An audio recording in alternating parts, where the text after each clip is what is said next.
I just watched something on TV last night that seemed absurd to me. What's worse is that the people responsible said that anyone who didn't like it had real problems. Before I discuss the April 10th episode of AEW Dynamite, I have to talk about what happened on the April 3rd episode of AEW Dynamite. The April 3rd show had Adam Copeland, also known as Edge, cut a promo many thought was doing damage control for AEW after CM Punk's interview on the MMA Hour show. Why Edge was chosen to do this promo was a head scratcher because Edge wasn't even in AEW 8 months ago when the incident happened. CM Punk appeared on the Ariel Helwani, the MMA Hour show on YouTube, discussing his time in AEW and returning to WWE.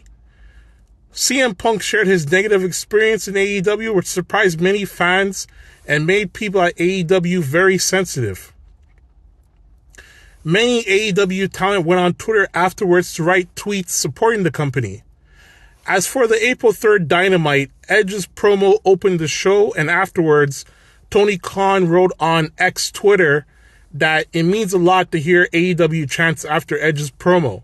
Many people took Edge's promo as marching orders from his boss, Tony Khan, as a measure taken to offset or minimize damage to AEW's reputation, credibility, or public image caused by CM Punk.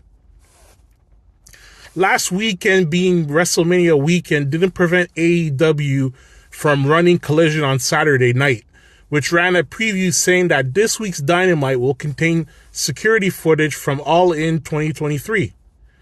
What happened at All In 2023 is described in another video on the Round Number 1 YouTube channel. Still, the short version is that there was an incident after the Jack Perry match and backstage, and this happened backstage. CM Punk and Jack Perry disagreed over something. Perry was pushed by Punk and put in a chokehold, leading to Tony Khan firing CM Punk and saying that his security, safety, and life were in danger at a wrestling show. Tony Khan also noted that security cameras captured the footage of the incident. Well, we finally got to see the said footage yesterday night on Dynamite, and it proved one thing, and that one thing is, and I have said this many times throughout my time here on YouTube, that the person known as CM Punk can be said to be a lot of things, but being a liar is not one of them.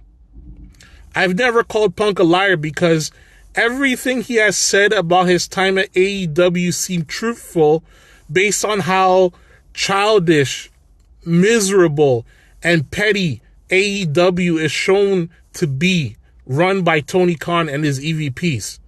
Tony Khan himself admitted to the world during an interview with Forbes leading up to the week of All Out 2022 and also at the All Out 2022 post-media event conference that it wasn't fair for Punk to take the blame for Colt Cabana being taken off AEW programming, as was Tony Khan's decision, and also Tony Khan's decision to not tell his EVPs that it was his decision shows how incompetent Tony Khan is as a boss.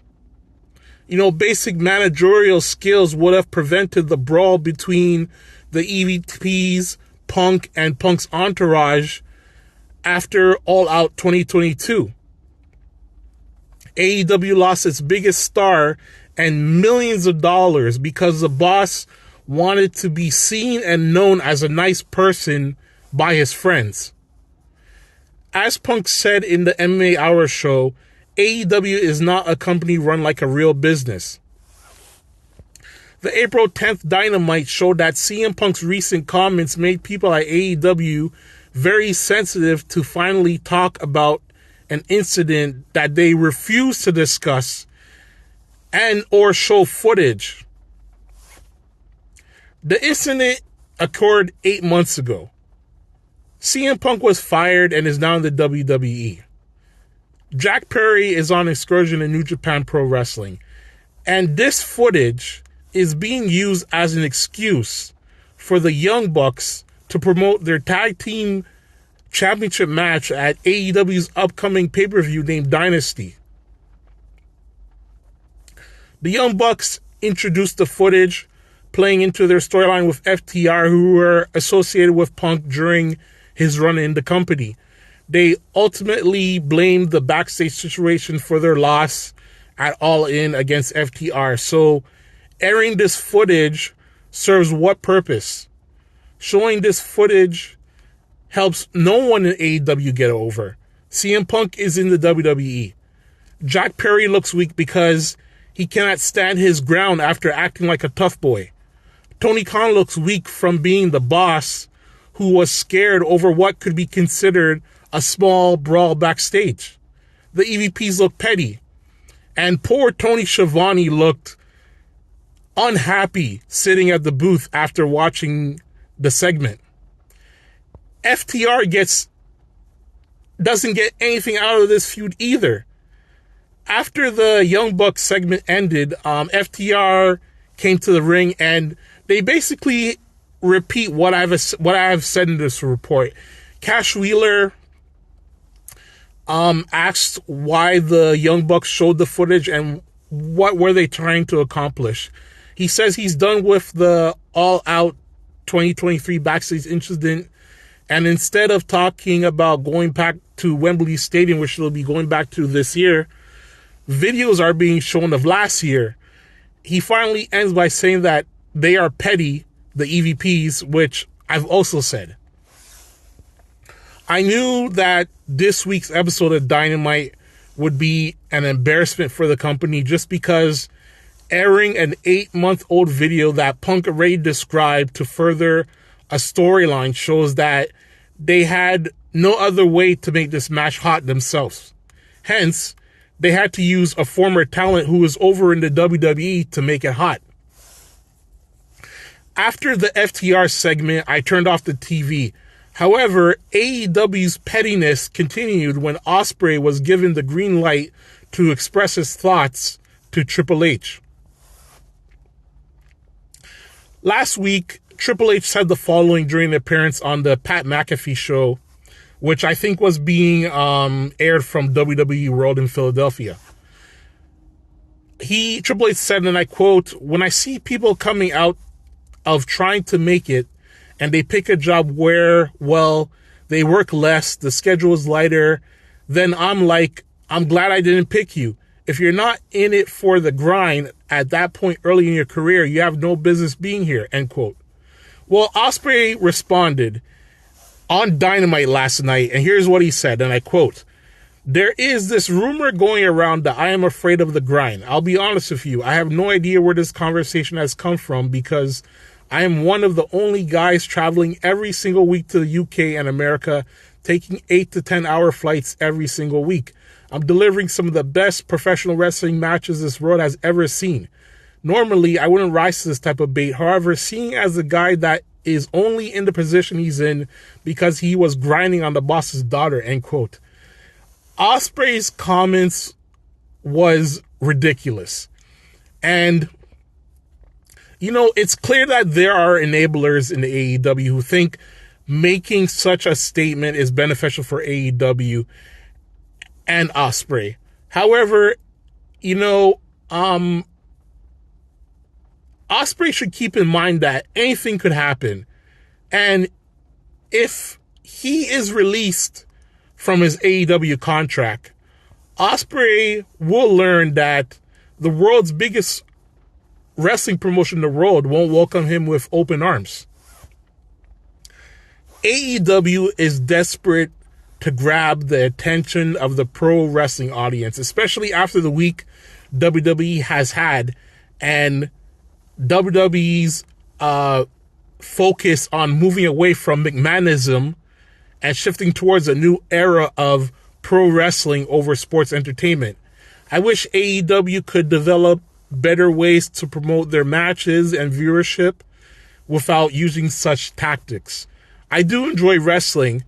I don't enjoy wanting to see the wrestlers or the company involve themselves in petty feuds.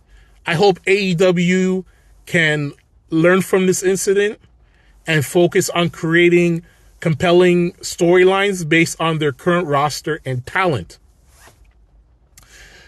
Now, in other news, rest in peace to Mr. C and Akibono, dead at 54. Mr. C discovered the Notorious B.I.G. or as he's also known as Biggie Smalls, after meeting the rapper through his DJ 50 Grand. He would help record Biggie's demo and facilitate the deal, which got Notorious B.I.G. signed to Bad Boy Records. The cause of Mr. C's death is unknown, but when we know, we'll update it here on the Round Number One YouTube channel, as many fans of wrestling are also fans of rap hip-hop. Now, according to Post Wrestling, Akibono reportedly passed away due to heart failure after years of illness. Reports initially surfaced in 2017 that he had suffered a medical issue, with his family later confirming that acute heart failure put him into a medically induced coma, which is horrible. On New Year's Eve 2003, Akibono and Bob Sapp, who was a former IWGP champion, I think the first black IWGP champion, fought on the K1 Premium Dynamite card in Nagoya, Japan, which drew 54 million viewers for their fight.